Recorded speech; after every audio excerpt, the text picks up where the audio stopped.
Менин атым Жайнагүл. Келечекте дизайнер болгум келет жана мага бул кесип абдан жагат. Анткени менин талантым бар, өзүмө өзүм ишенем. Бирок кээ бири ар кайсы сөздүн башын бир сүйлөйт. Мисалы ата-энем менин дизайнер болуума каршы. Бирок мен бул дүйнөгө келгенден кийин жашоо меники жана эмне гана болбосун өз тагдырымды өзүм чечкенге укуктуумун. Эмнеге баары кыздар жакшы күйөөгө тийсе бактысы ошол дешет.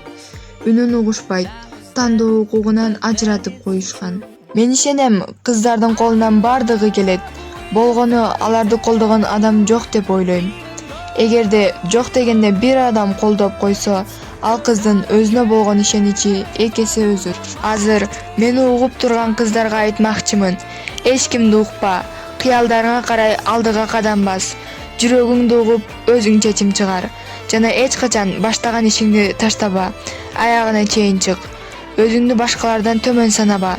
Сен алардан артык болбосоң кем эмессиң.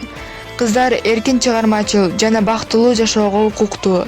Биздин укугубуз басмырланбасын. У женщин есть ум, есть душа, есть сердце. Они амбициозны, талантливы и просто красивы. Я больше не хочу слышать, что удел женщины удачно выйти замуж. Просто не могу этого слышать.